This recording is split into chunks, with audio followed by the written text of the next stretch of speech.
Hello friends, welcome to the education community. और आज हम बात करेंगे कि आरआरबी पीओ प्री का एक्सपेक्टेड कट ऑफ क्या हो सकता है, इसके गुड अटेम्प्ट्स क्या होंगे और एग्ज़ाम का पैटर्न क्या होगा, और साथ ही साथ देखेंगे कि हमारी स्ट्रेटेजी क्या होनी चाहिए एग्ज़ाम को क्रैक करने के लिए। तो चलिए इस वीडियो को शुरू करते हैं।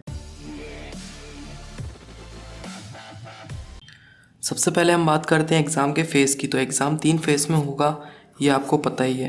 पहला फ़ेज़ होता है प्री, सेकंड होता है मेंस और थर्ड होता है इंटरव्यू। तो हम बात कर रहे हैं अभी प्री की, क्योंकि प्री का जो पेपर है वो 5 नवंबर को होने वाला है, फर्स्ट फेज़ का पेपर। ठीक है, तो प्री जो है वो क्वालिफाइंग इन नेचर है और इसमें रीजनिंग और क्वान्टिटेटिव एप्टीट्यूड आपको पूछे जाएंगे।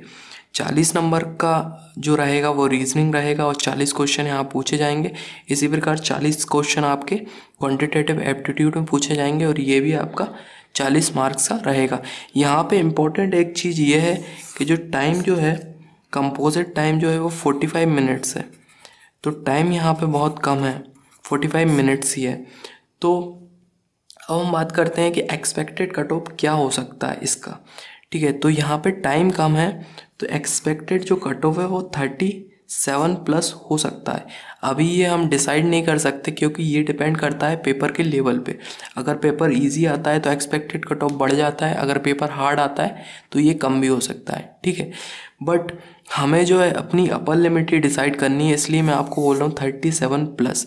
जब मैं 37 प्लस करता हूँ तो अब जो गुड अटैम्प्ट हो सकते हैं वो कितने हो सकते हैं।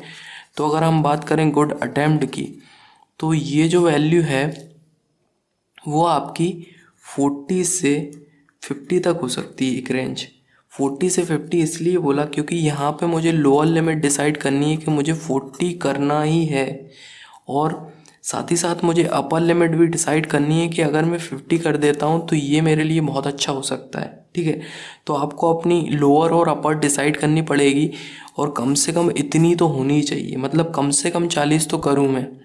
ठीक है, और मैक्सिमम जितने कर सकते हो करो, बट 50 से ज़्यादा पहुंच नहीं पाएंगे। उसका रीज़न ये है कि जो टाइम जो है बहुत कम है। अब हम बात करते हैं, हमने एक्सपेक्टेड कट ऑफ देख लिया कि 37 प्लस हो सकता है और 40, मिनिमम 40 आपको करने हैं, मैक्सिमम 50 तक आप ले जाएं, और जितना ज़्यादा ले जाएं उतना ज़्यादा आपके लिए अच्छा है। बट 40 तो आपको करना ही है, और जब 40 आप करेंगे तो आपकी एक्यूरेसी बहुत अच्छी होनी चाहिए। ठीक है, तो जितने ज़्यादा अटैम्प्ट आप करेंगे, डिसाइड आप 50 ही करके जाएं कि मुझे 50 ही अटैम्प्ट करने हैं।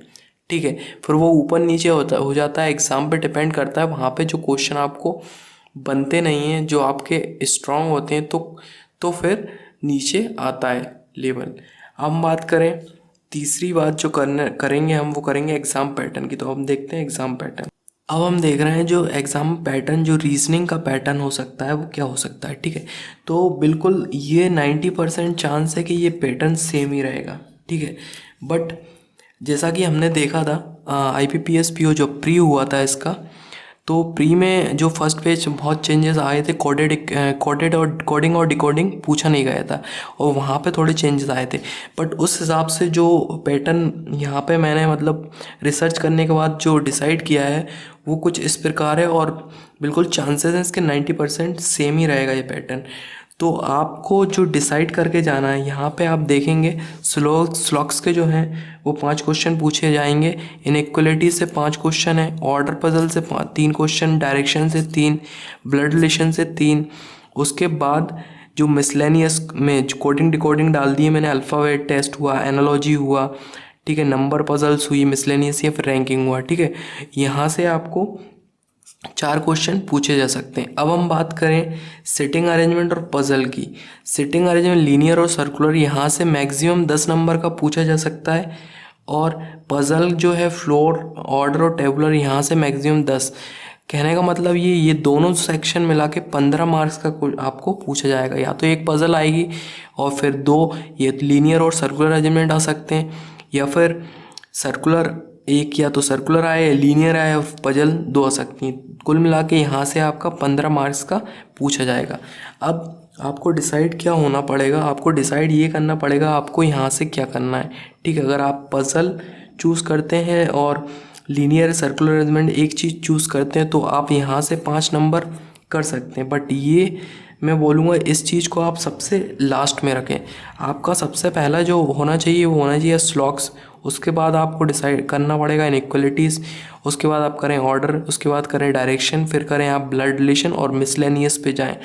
यहाँ से अगर आप ये सब करते हैं तो यहाँ से आप 25 मार्क्स का यहाँ से आप कर सकते हैं ये चीज़, क्योंकि ये चीज़ सिंपल रहेगी। अगर आप पज़ल की बात करें, अगर आप पज़ल करने लगे तो वहाँ पे आपको टाइम थोड़ा ज़्यादा लग जाता है, और अगर आप फंस जाते हैं कहीं तो वो 0 नंबर में कन्वर्ट हो जाता है और आपका टाइम भी वेस्ट हो जाता है। तो स्लॉक्स की बात करें तो स्लॉक्स आप 4 मिनट में कर सकते हैं, इनइक्वलिटीज़ को भी आप 4 मिनट में कर सकते हैं। ऑर्डर पज़ल का मतलब होता है जैसे आपको दे दिया ए जो है बी से बड़ा है बट सी से छोटा है, ठीक है, तो इस टाइप की जो पज़ल होगी वो होगी ऑर्डर पज़ल। तो ये भी आप 3 मिनट में कर सकते हैं। डायरेक्शन जानते हैं, 3 मिनट में कर लेंगे। ब्लड रिलेशन भी 3 मिनट में कर लेंगे। कोडेड, अब ये जो मिसलेनियस का पार्ट है ये आपको 4 मिनट ले लेगा, 4 से 5 मिनट भी ले सकता है, ठीक है। तो या तो आप मिसलेनियस पे जाएं या फिर आप 5 मिनट लेके एक पज़ल करें। तो ये डिपेंड करता है आप पे कि आपकी अगर पज़ल स्ट्रांग है, अगर आपकी अच्छी प्रैक्टिस हो तो वो भी आप कर सकते हैं। तो यहाँ से टाइम जो निकल के आता है वो टाइम आता है 4 4 8 8 3 11 11 3 14 14 3 17 17 4 21। तो ये यहाँ से निकल के आता है आपका 21 मिनट रीजनिंग के लिए, ठीक है। तो 21 मिनट आपने रीजनिंग में दे दिए, बट जो मैक्सिमम अटैम्प्ट की अगर हम बात करें यहाँ से आप गिनेंगे तो ये 25 मार्क्स दे रहा है। 21 मिनट आपको 25 मार्क्स दे रहा है। ये मार्क्स ये भी मैक्सिमम लिमिट हमने डिसाइड की है, ऐसा नहीं है कि आपको 25 ही। अगर आप यहाँ से 20 से 25 भी निकालेंगे तो कोई दिक्कत नहीं है, बट यहाँ पे टाइम आपको 21 मिनट ही लेना है, ठीक है। तो अब ये डिपेंड करता है आपका जो इस पर्टिकुलर टॉपिक्स में जो स्ट्रॉन्ग सेक्शन है वो आप अच्छे से प्रिपेयर करके जाएं, और पहले से ही डिसाइड करें कि आपको ये करना है, आपको ये करना है और आपको निकालना ही है, ठीक है। अगर आप पहले से डिसाइड होकर नहीं जाएंगे तो आप यहाँ पे अटैम्प्ट अच्छे नहीं कर पाएंगे। तो ये था हमारा रीजनिंग। अब हम देखते हैं क्वांटिटेटिव एप्टीट्यूड। तो हम बात करें क्वांटिटेटिव एप्टीट्यूड को, तो सबसे ज़्यादा जो क्लियर सिलेबस मुझे लगता है वो लगता है क्वांटिटेटिव एप्टीट्यूड का। यहाँ पे आपको सिंप्लीफिकेशन और अप्रॉक्सीमेशन दोनों ही देखने मिलेंगे। उसका रीज़न ये है क्योंकि यहाँ पे जो क्वेश्चन है वो 40 क्वेश्चन है, ठीक है। तो यहाँ पे आपको सिंप्लीफिकेशन और अप्रॉक्सीमेशन के 5-5 क्वेश्चन मतलब 10 क्वेश्चन देखने मिलेंगे। नंबर सीरीज से 5 क्वेश्चन देखने मिलेंगे। क्वाड्रेटिक इक्वेशन से 5 क्वेश्चन देखने मिलेंगे। डेटा इंटरप्रिटेशन से 10। और जहाँ तक चांसेस है डेटा इंटरप्रिटेशन का, तो यहाँ पे एक टेबल या लाइन ग्राफ देखने मिल सकता है, ठीक है। और एक थोड़ा बार ग्राफ या पाई चार्ट में से एक आपको देखने मिलेगा। तो टोटल आपको 10 नंबर का ये देखने मिल सकता है यहाँ पे। और मिसलेनियस से आपके 10 क्वेश्चन आएंगे। अब जो फोकस यहाँ पे आपको करना है वो करना है simplification, approximation, number series, quadratic equation और उसके बाद डेटा इंटरप्रिटेशन पे, ठीक है। तो अब ये कैसा करना है, सिंप्लीफिकेशन और अप्रॉक्सीमेशन के जो 10 क्वेश्चन हैं वो आपको 8 मिनट में करने पड़ेंगे।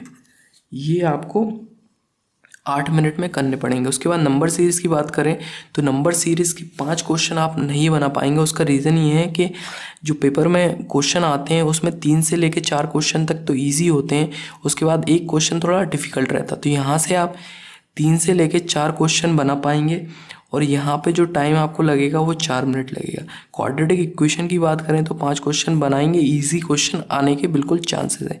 इसमें आपको लग जाएंगे 4 मिनट क्वाड्रेटिक बनाने के लिए।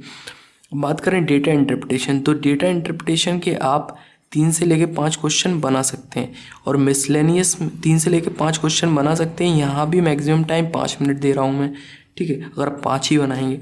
मिसलेनियस की बात करें 2 क्वेश्चन अगर आप बनाना चाहें तो बनाएं, और अगर आपके पास टाइम नहीं बचता तो नहीं बनाएं। तो यहाँ से 2 मिनट। अब हम बात करें टाइम की, यहाँ से तो 8 8 4 12 12 4 16 16 5 21 और 21 और 2 23। तो यहाँ पे जो टाइम लग गया है आपको लग गया 23 मिनट। और रीजनिंग में जो टाइम आपको लगा था वो 21 मिनट था। तो 1-2 मिनट इसलिए क्योंकि कुछ क्वेश्चन में आपको स्कैन करना पड़ेगा, मतलब क्वेश्चन पढ़ेंगे आप और क्वेश्चन को रिजेक्ट करेंगे, तो 1-2 मिनट आपको वहाँ पे भी लग जाएंगे। तो यहाँ से सबसे सिंपल जो सेक्शन लगता है वो लगता है हमें ये क्वांटिटेटिव एप्टीट्यूड का, क्योंकि यहाँ पे हमको डिसाइडेड है। तो आप डिसाइड करें आपके टॉपिक्स कौन से स्ट्रांग है, उस हिसाब से आप जाएं और टाइम मैनेज ज़रूर करके जाएं कि आपको जो है रीजनिंग को आपको 20 से मैक्सिमम 22 मिनट देना है। इसी प्रकार आपको क्वांटिटेटिव को 20 से 22 मिनट देना है। इस तरीके का आप डिसाइड करके जाएं पेपर में, और जो जो सेक्शन आपको करना है सिर्फ उन्हीं सेक्शन को करें, बाद में वो ट्राई करें जो आपको नहीं आता। इस प्रकार अगर आप करेंगे पहले से ही प्री डिसाइडेड, और ये सिलेबस बिल्कुल आपके माइंड में होना चाहिए कि आपको ये करना है, ये छोड़ना है, ठीक है। अगर आप इस प्रकार से आप करेंगे तो ज़्यादा क्वेश्चन अटैम्प्ट कर पाएंगे और बिल्कुल क्लियर कर पाएंगे, ठीक है। तो ये लगभग था हमारा जो टाइम स्ट्रेटेजी क्या हो सकती है और सिलेबस क्या हो सकती है, ये मैंने पूरा कवर कर लिया। अगर आपको ये वीडियो पसंद आया हो तो इस वीडियो को लाइक करें, शेयर करें और सबसे ज़रूरी है चैनल को सब्सक्राइब करना। थैंक यू सो मच इस वीडियो को देखने के लिए। आपका दिन शुभ हो।